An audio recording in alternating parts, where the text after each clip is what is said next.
Nasa linya na nga po ngayong umaga ang isa po sa mga abogado no ng mga biktima po ng EJK. Kasama natin po dito ngayon si Attorney Nery Colmenares. Magandang umaga po, Attorney.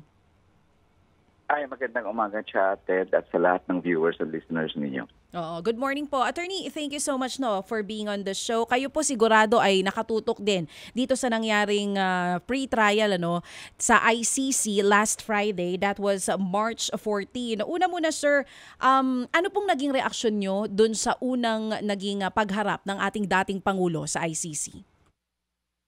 Siyempre, matagal nang hinihingi ng mga families ng victims ang pag-aresto at pag-try kay President Duterte.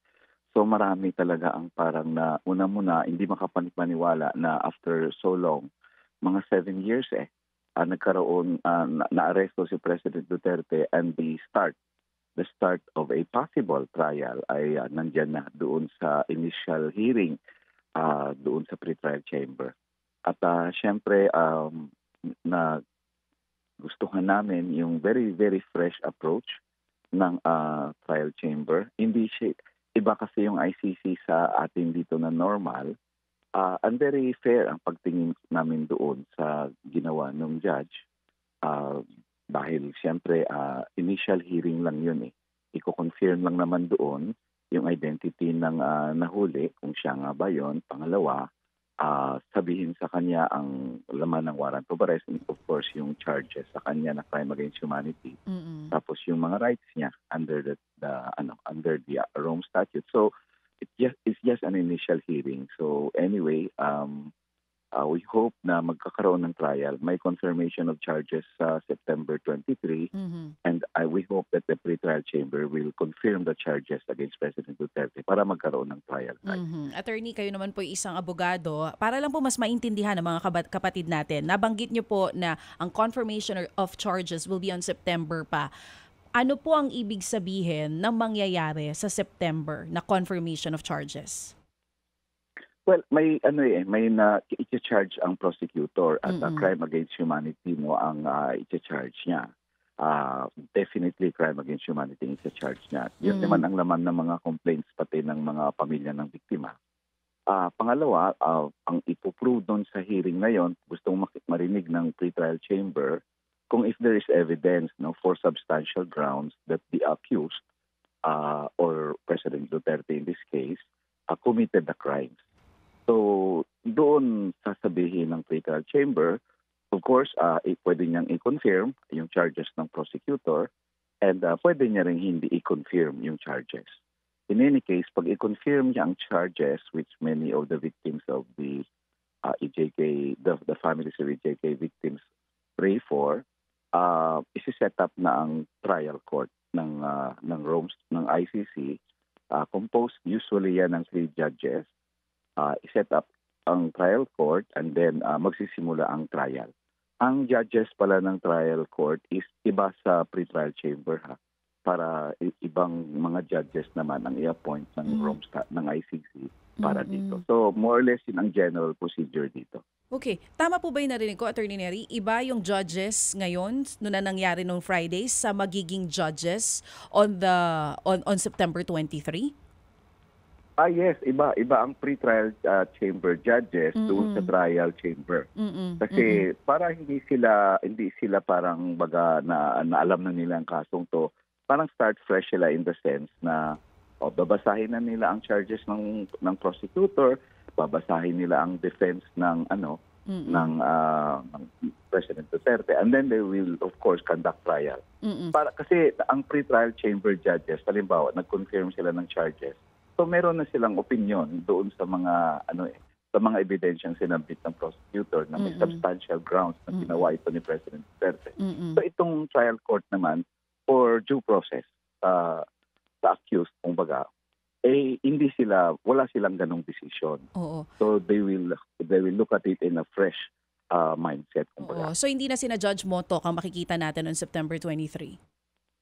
Hindi na sila. Yung tatlong judges na nag-decide the other day sa kay President O Duterte. ayan, Iba at na least itong trial court. klarong-klaro po yan, ano? Kasi ngayon ko lang narinig na mag-iiba po pala yung mga judges on September 23. Now with what happened last Friday, March 14, para po sa inyo, ano yung mga pinaka-importanting punto na nabanggit dun sa unang appearance ng dating Pangulo? Ilinaw ko muna siya, ang sa September 23, pre-trial chamber pa Yes yon. po. Mhm. Pero pag mag-decide ang pre-trial chamber na kasuhan si President Duterte, Yes. ang trial na iba na yung mga judges doon. Opo. Mhm. Yung pinakamalaking punto doon sa hearing, kasi initial yon, una muna, kinonfirm ng court na si President Duterte ang present doon sa hearing na yon ay siya rin ang nakalagay sa warrant of arrest, no? At sinabi sa kanya ang laman ng warrant of arrest at yung mga karapatan niya, no, para alam niya. Siyempre, una muna, nag-request ang defense na pwede bang i-reset, na dininay. At fair yon, kasi ang ibig lang sabihin ng pre-trial chamber na Judge Motok, hindi, alamin lang namin kung ikaw yung nasa warrant. Sasabihin lang namin yung mga karapatan mo. Tapos iset lang namin yung date. Mm-mm. So, there is really no need. Wala namang ebidensyang i-present dito. Wala namang desisyon na gagawin dito. So, there is no need to reset this. Kaya, tuloy na natin to. Tapos kung ano man yung sasabihin nyo, sa September 23 nyo sabihin yon kung gusto nyo. Despite that, humingi ng magbigay ng manifestation ang sila President Duterte, pinagbigyan sila ng court, which para sa akin medyo parang alanganin na sana yun. Pero pinagbigyan sila na sige, kasi pwede naman sila magsabi noon sa September 23. So ano pa bang sasabihin mo ngayon? Ito lang naman yung pag-usapan natin. Pero pinagbigyan sila at doon nila sinabi na ang ICC, kinidnap nyo kami. Basically yun ang ibig sabihin nung sinabi doon. Yung arrest ni President Duterte based on your warrant of arrest, kidnapping yung nangyari doon. So anyway, hindi naman yan pinag-anuhan na ni Judge Motok. Parang sige, if that's your opinion, you say that on September 23. Kasi under the rules of procedure ng Rome Statute ng ICC, Rule 120, doon sa hearing, pwedeng mag-submit ang defense ng mga points of law and fact and law na tingin nila nag-exclude doon sa kay President Duterte from criminal responsibility. So they can choose any fact or law to prove na hindi siya criminally responsible dito. Kaya, they submit whatever they want to submit.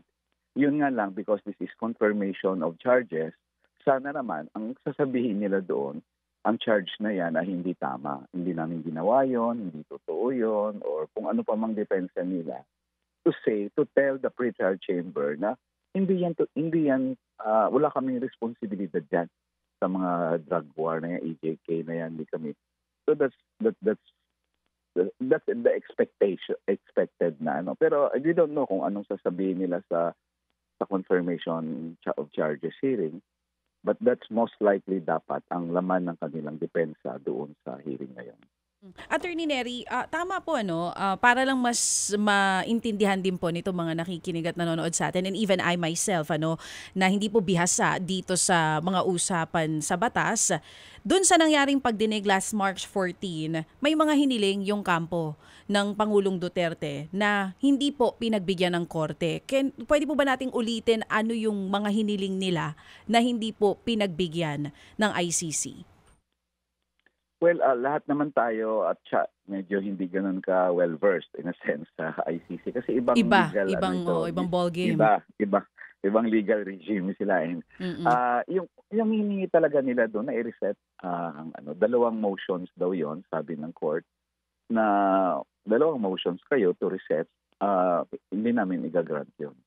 Kasi sabi nga siguro ng court, wala naman tayong pag-uusapan dito, hindi naman ebidensya to. Facts about the case. Alamin lang namin kung ikaw yon. Oo. Alamin lang namin kung ikaw yon, di ba? So, sabi mo naman, President Duterte, so okay na yon.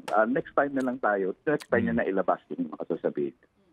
Opo, klaro nga yun. 3 punto lang sabi nga po ni Judge Motok, di ba? Ang agenda ng araw na iyon, 3 lang, kinalaro po yan. At hindi po kasama nga yung mga motion na iyon.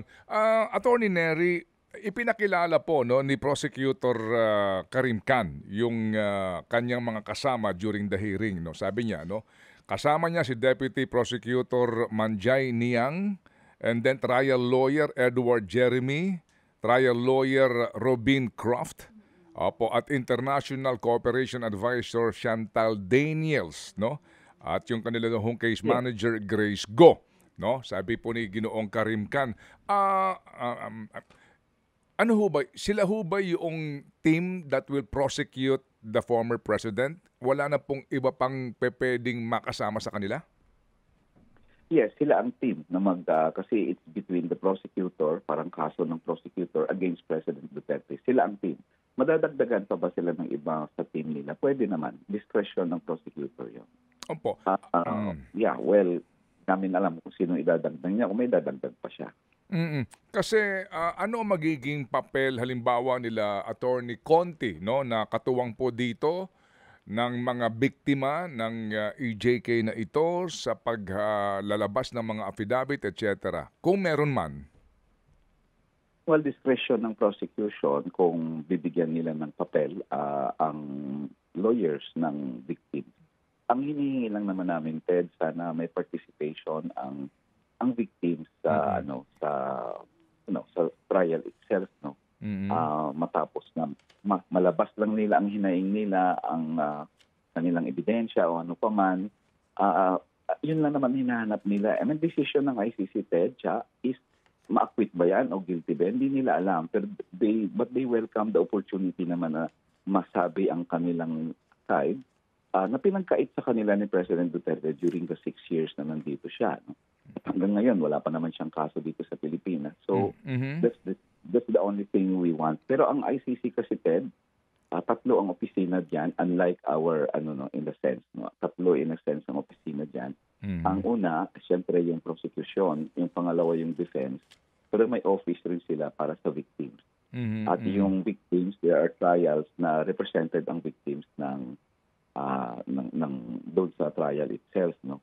May lawyers din ang victims na doon sa ICC rin. Nandun to defend the victims, not from the prosecution side or the defense side, but from the victim's point of view. Opo. Si Attorney Chrissy, very deserving, syempre sanang maano yan. She really worked hard for this case. One of the cases na talagang tinutukan niya ito. Kaya we hope masama siya doon ng ma-recognize siya ng prosecution na pwedeng tumulong doon sa kasong yun. Kasi nga po sa atin po, sa rules of court natin sa Pilipinas, may mga tinagurian pong private prosecutors, di po ba? Kung sakali. Correct, no? correct. Opo. So dito po, depende kung papayag yung prosecutor sa ICC with confirmation sa court judges. Ganun po ba yun, attorney? Yes. Actually, there had been cases, kay Said, halimbawa, isang akusado rin sa ICC before, na kung saan ang victims were given by the prosecutor a role on the confirmation of charges. Doon mismo sa confirmation of charges hearing. Ibig sabihin sa September 23, binigyan ng prosecutor ang mga biktima na magkaroon ng lugar doon. So the victims were also able to say kung anong tingin nila. So parang ganito ang mangyari. The prosecutor says, kina-charge ko siya ng crime against humanity. Ito ang laman ng act niya. Kung ano man yung acts yung sasabihin ng prosecutor na pagpatay kay President Duterte. President Duterte will submit naman their own defenses. Diba? Na sabi ko nga kanina, mali yung charge na yan, we didn't commit crime against humanity, o ano pa man, na points of law. No? Ang victims pwede rin magsabi na totoo yan ang charges sa iyo kasi ito yung aming karanasan, ito yung nakita namin, ito yung ebidensya, etc. And then the trial chamber will decide that ang terms sa Rome Statute ay if there is a evidence to prove substantial evidence, kumbaga, that the accused committed the crime. So, mas ganun ang proseso doon if pagbigyan ng prosecutor ang victim. Opo. Sige po. Hindi pa ho tayong nakakasiguro kung magkakaroon ng papel itong mga Filipino lawyers na tumulong sa families po ng victims dito, no? Kung sakasakali. So siguro nga we will just cross the bridge when we get there, pero may isang punto rito ngayon na pinagpepiestahan ng ilang pong supporters ng dating Pangulo, no? Yung pong pagbasa ng court officer. Opo, nito pong ang kaso, no, na kinakaharap ng dating Pangulo. Nabanggit niya nga rito, letter A, murder of at least 19 persons, no? Allegedly drug pushers or thieves killed by members of the Davao Death Squad in various locations in or around Davao City, Philippines between 2011 to 2016. And letter B, murder of at least 24 persons, allegedly criminals such as drug pushers or thieves or drug users killed by or under the supervision of members of the Philippine law enforcement, sometimes within the assistance of persons who were not part of the police, in various locations in the Philippines between 2016 and 2019. So dito po, sabi, kung crimes against humanity, ano itong 19 plus 24 lang naman daw at hindi ito umabot ng libo-libo, attorney? Una muna, pansinin nyo doon sa warrant of arrest and doon sa sinabi sa initial hearing, ang medyo kakasuhan dito ay not only President Duterte but members of the police. At ito nakapagtatakatid, other government officials. Ibig sabihin, may mga hindi police na nag-facilitate ng drug war, ibig sabihin civilian, na pwedeng included sa trial. So kung sino man yung other government officials na yan, palaisipan yan at na-mention sa warrant yan. Ano. Pangalawa, yung crime against humanity, walang numbers yan, Ted. Ang elements ng crime against humanity under Article 7 ng Rome Statute, una muna, widespread attack or systematic attack. So ipoprove yung widespread, gaano ba kalawak ito at system, no? Modus operandi. Second is against the civilian population. Civilian ba yung binira? Malakas naman ang ebidensya na civilian naman talaga yung namatay doon. And third is with knowledge of the attack. So kung ma-prove yung elements na widespread or systematic, tapos civilians ang namatay, tapos alam ni President Duterte yon, then whether it's 24, 19, or 30, hindi na kailangan palawigin yung dami. A president who conducts a widespread or systematic attack, killing 34 or 50 people, part na yan ng kumbaga ng crime against humanity. Pangalawa, Ted, it is for the purpose of requesting for a warrant of arrest. Sa totoo lang, Ted, hindi ko alam kung anong charges. Wala sa ating nakakaalam na yun kung anong charges talaga at paano ito i-substantiate ni prosecutor sa confirmation hearing, di ba?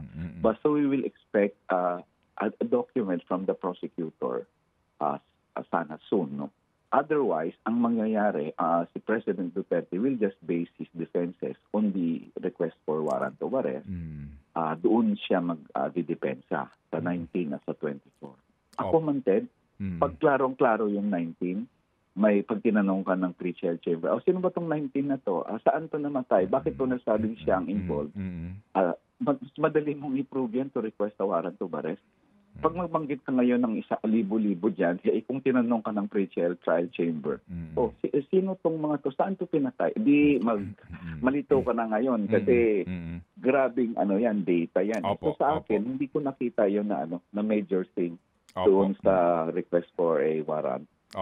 Siyempre, yun din ang binasa ng hearing. Opo. At ito ang ating katanungan, para lang ho, alam nyo na, yung siguro nabasa nyo na, diba? Yung mga informasyon ay pinakakalat nga na dito pa lang, mali na ito kasi ang sinasabi nila, libo-libo, pero ang nabanggit nga lang dito sa pagbabasa nga ng sakdal ay 19 and 24, no? Na alleged victims nga po ng EJK. Go ahead, sir. Meron kayong gustong idagdag? Alam mo, Ted, wala talagang nakaalam ng total numbers noon. Nobody really knew kasi grabe, overwhelmed, pati media. Sa media lang kami nagre-require noon. Pero kami, when we filed the complaint sa ICC, we based it on the number na sinabi ng police. Inamin kasi yan ng PNP and ng gobyerno ni President Duterte na at the time we filed the complaint was 4,275. In fact, nung ako, sabi ko doon sa ilang lawyers namin, let's not go to the 30,000. Kasi ang iba sabi ng iba, 25,000, 10,000. Sabi ko, wag na tayo doon. Let's just base it on what the police admitted. Mismo. Opo. Yes. So nag-admit sila doon. For me, it's still one death too many. Whether it's 4,000 or 30,000 is one death too many. Crime against humanity pa rin yan. So, wala akong nakita na porket 50 lang, dapat pag crime against humanity, 1,000. There's no such rule in the ICC. At pwede talagang gamitin ng prosecutor yon. Opo, sige po. So, yung nga, itong mga aligasyon na ito ay dapat talagang mapatunayan at ang quantum of evidence dito, attorney, ay proof beyond reasonable doubt, di ba? Yes. Tama? Yes. O kasi Yes. anti-privation ito ng kanyang kalayaan habang buhay, no? Kaya ganun po ang katindi ang quantum of evidence. So, malaking bagay nga po dito yung pagtutulungan ng prosecution kasi kapag nahanapan ito ng anumang pong butas, masasayang ang lahat ng pagod ninyo, attorney, at saka higit sa lahat po yung sinasabing paghingi ng katarungan ng mga biktima nitong EJK. Yes, kaya nakasandal kami ngayon sa prosecutor kung gaano kahanda at gaano ka well prepared yung evidence. We've submitted 4 na pleadings ang nasubmit namin, Ted. At least I'm speaking for the rise up complaint communication. 4 yon na pleadings, substantiated yon kasi nag-move yung numbers ng police eh. 4,275 tapos the next time naging 5,000 plus na. So we keep updating the ICC plus additional evidence, no? Plus affidavit syempre ng mga biktima na nakuha namin. So I really hope na makonsider ng prosecutor ito when trial ensues. Opo, yung sinasabi niyong testigo po na pinangangalagaan ngayon ng ICC para po dito sa 19 and 24 na alleged victims na ito. Ito na ho ba yung mga testigo na sila Matubato at saka si Las Cañas? I think doon sa Davao Death Squad, very basic talaga na tingin ko si Las Cañas at si Matubato. Itong nung presidente na siya, yung 24, posibleng meron pa. Meron pang additional na witnesses diyan na hawak yung ICC. Opo. Dalawa kasi ang complaint. The first one was filed 2017, Attorney Jude Sabio, mainly on Davao Death Squad with a little bit of doon sa national ng presidente. But that was just 2017, so wala pa siya masyadong data. Yung 2018 na final namin was mainly on the president, yung tokhang na under President Duterte, hindi gaano doon sa Davao Death Squad. So I guess the prosecutor will straddle between the two, on Davao Death Squad saka yung presidente na siya. But President Duterte, if you look at the warrant, is being held accountable nung mayor siya at may patayan sa Davao, and nung presidente na siya under the double barrel operation nila. Okay. Ito ay kakaiba dito po sa ating sistema ng rules of court. Ang sabi ni Judge Motok, bahagi po ng kanyang sabi you have the right to remain silent and you cannot be forced to testify against yourself or to confess guilt. You can also make statements in your defense without taking an oath. In addition to any other disclosure provided for in the statute, the prosecutor must disclose to you, as soon as practicable, evidence in his possession or at his disposal that shows or tends to show your innocence or to mitigate your guilt. Yes, Ted. Marami ang medyo na ng mga pamilya doon kasi pwede pala yun. Kasi yan ang system natin eh. That's the system in the ICC. At actually sa US, may decision na yan ang Korte Suprema nila na pag may hawak ang prosecutor na ebidensya na makakapag-acquit doon sa akusado or makaka-lessen ng sentence niya in the case of Brady versus Maryland, sinabi yun ng Korte Suprema nila na may tungkulin ang prosecutor na i-disclose yan para due process rights yan ng akusado eh.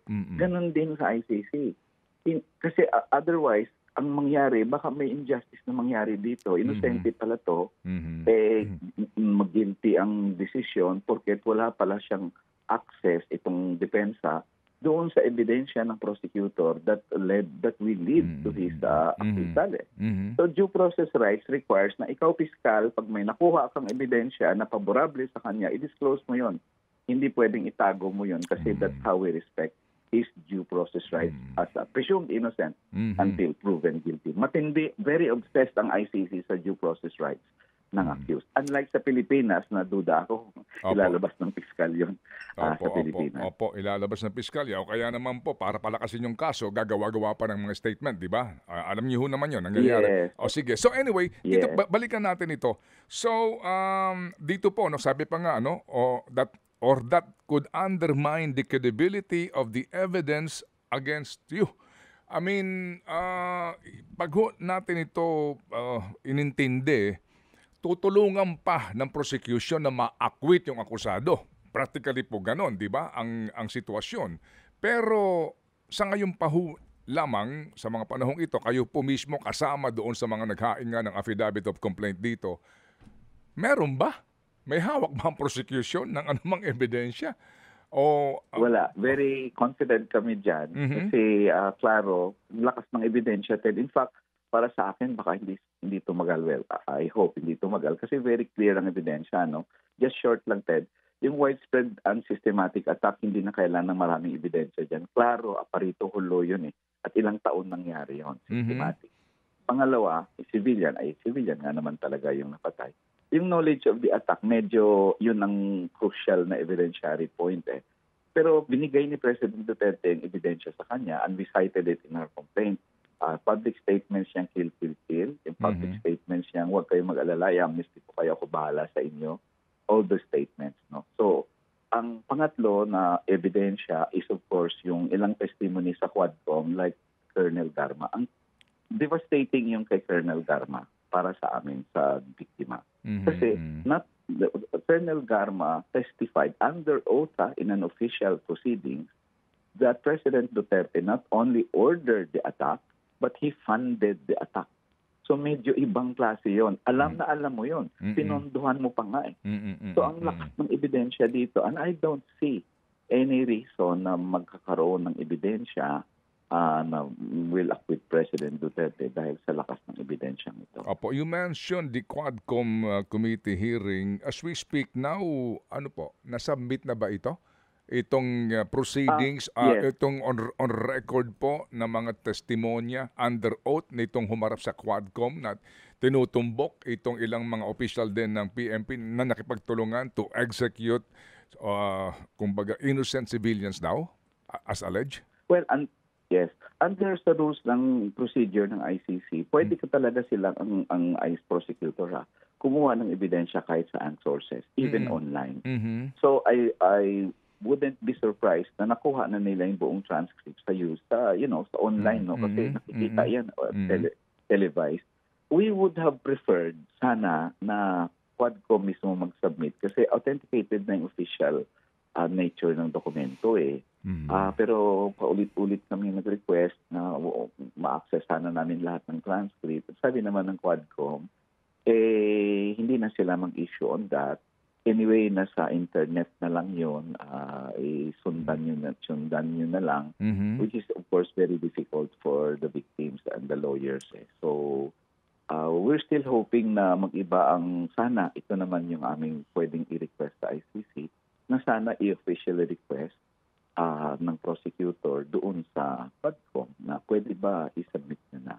Although I don't think the prosecutor will need yung ganong klaseng to prove their evidence kasi klaro sa online at magiging basihan yan, online evidence na yan ng ICC kung sakasakali. Of course, basta sure na authentic naman yung proceedings na yun. Kailangan lang ng certification from the House of Representatives na authentic yung yung I don't know kung dito sa atin may ganyan, di ba? Yes, pag mag-file ka na isa-cite mo yung isang publication, kailangan may affidavit yung publisher. But we don't know kung yun ang requirement na strict ng ICC.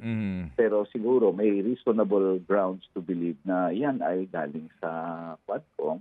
I think pwedeng gamitin ng prosecutor yan. Kung tingin ng prosecutor kailangan. Or the prosecutor may just ask for a copy of the affidavit officially of Colonel Garma. Yung Opo, testimony niya yung opo. medyo crucial doon. Apo. Meron ba subpoena powers dito ang prosecution para ho sa appearance nitong sila Garma et al. For example?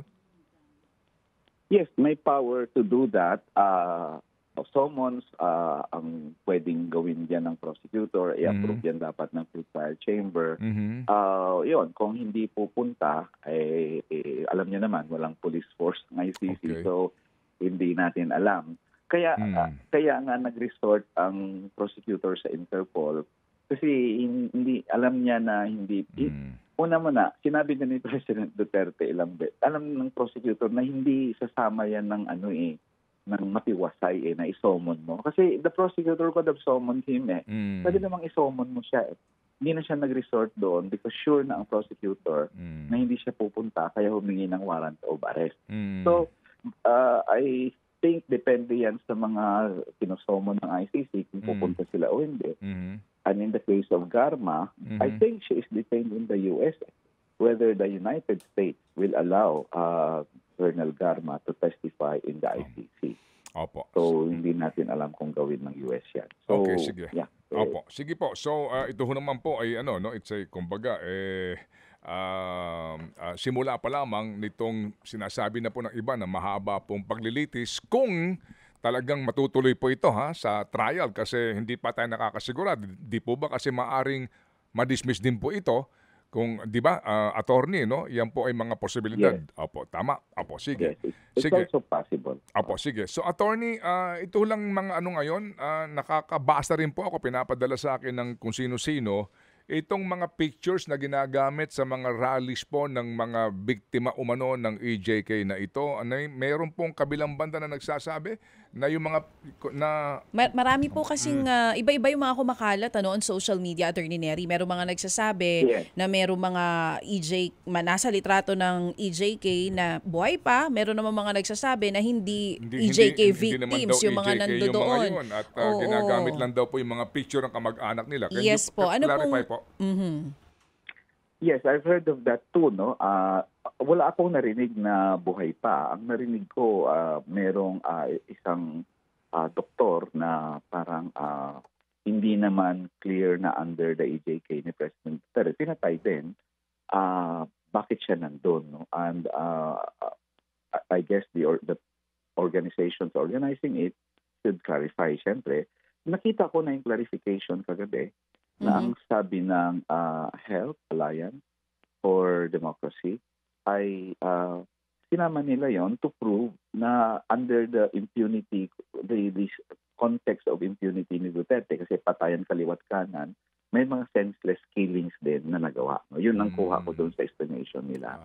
At ang akala naman nila, the family will appreciate na sinasama ang pagkaso ng kanilang kaanak doon sa mga senseless killings that resulted from President Duterte's drug war. Nabanggit din yan actually ng mga ilang complainants sa ICC na may context ng impunity na nangyari. Pero nag-apologize din ang organisasyon na yun, nakita ko sa estimation nila, na kung hindi appreciated ng pamilya, we